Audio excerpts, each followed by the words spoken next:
Akkam jirtu kabajamtoota daawwattoota hordoftoota YouTube Royal Team maatii Royal Team martii nagaa keessanii akkam jirtu isin jecha yeroo muraasaaf gama YouTube irraa dhabamne turre sanis hojii dhibee son taane hojii aartii uummata hubachiisuu bifa konsertii adda addaatiin aartii kana jabeessuudhaaf baay'ee gama YouTube alatti dafatti konsertii garaagaraa bakka garaagaraatti qopheessinee hojjechaa turre kanaaf gama YouTube irraa baduuf dhiifama isiniin jecha namoonni baay'een gama YouTube irraa maaf badanii jettanii nu barreessaa keessaan nu gaafachaa turtanii ulfaadhaa dhufaa jirraa bifa haaraadhaan hojii haaraadhaan bifa mooderni ta'e bifa miidhagaadhaan haalduriraan addatti bareechinee fiilmii garaagaraatiin komeedii garaagaraatiin dhufaa jirraa isin nu hordofuun keessan nu daawwachuun keessan nu jajjabeessuun keessan ittaaf ofursinii jedha namoonni haaraan YouTube kanaaf subscribe godhaa like godhaa share godhaa isiniin jenna kanaan nu bukkee dhaabbadhaa asumaan namoota garee Royal Team ta'an keessaa namoota muraasa biratti argama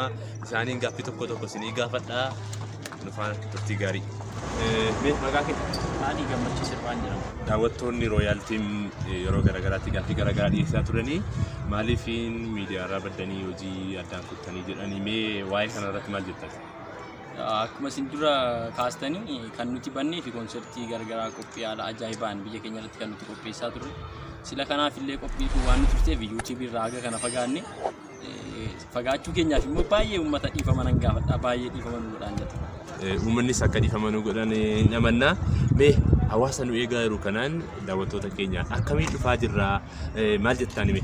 Kanarratti haala nuti har'atti deemaa jirru uummanni keenya akkamiin akka nu eegu anaaf illee gaaffiidha. Maaliif haala ajaa'ibaan deemaa irraa uummanni keenya immoo gammachuu akkamiin akka nu eegu ani hin beeku.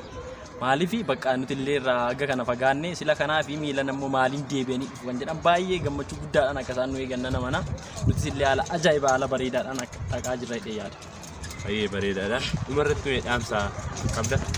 Dhaamsa ani qabu akkuma kaleessa nu jajjabeessanii gara YouTube fi kallattii garaagaraatiin nu cinaa dhaabbachaa turan har'a illee nu cinaa akka isaan dhaabbatan barbaada.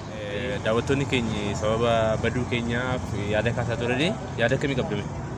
Sababni baduu keenya akkuma isin dura kaasaa turtan sababa konsertiitti. Hawaasa keenyaan akkamiin dhufaa jirra? Maaliif dhufaa jirra jettan? Akkaataan dhufaati keenya haala ajaa'ibaati. Uummata keenyatti nuti ofuma keenyaayyuu uummata keenyatti mul'achuuf baay'ee ariifachaa jirra. Waan babbareedaa aartii waan guddisuu ijoollee Oromoo sila ta'aniifiyyuu Oromummaa keenya mul'isuuf ariifachaa jirra. Uummanni keenya immoo obsaan haala ajaa'ibaatiin nu eegaa jira jedheen abdii guddaa qaba. Yaada bareedaadha. Dhumarratti dhaamsa akkamii qabdu? Nuti sadarkaa kanatti uummata keenyaaf qaaliidha. Gara fuulduraattis qaaliidha. Waan gurguddaa hojjennaaf sadarkaa biyyaatti otoo hin taane sadarkaa addunyaatti bakka guddaa keenya biyya keenyaaf waan guddaa kalaqnee waan guddaa hojjennee biyya keenya sabboonummaa gaarii mul'isna jedhee yaada. Dhaamsi nan qabu immoo uummanni keenya nu bukkee dhaabadhaa nu guddisaa nuti dhaloota bor guddatee nama ta'udha waan ta'eef subscribe like share nuuf godhaa jechuun barbaada. Ayyee galatoomaa. Ayyee kabajamtoota keenya ammas taatota garee Royal Team keessaa nama tokko biratti argama. Mee maqaa kee? Ishee ayyaantuu hawaasa keenya yookaan daawwattoota keenya miidiyaa irraa baddanii jedhanii nu gaafachaa turaniif mee sababni baduu keenya maal jettee qabda? Banneen ture sababiin isaas biyya keenya keessatti konsertii garaagaraa qopheessaa turre daawwattoonni keessa akkasumas immoo daawwachaa turre beekamu. Akkanumaan immoo ifa guddaa isa kan nuti jenna uummanni keenya akkasitti bannee malee rakkina biraa qabannee bannee haala adda ta'e haala jabsiisaadha.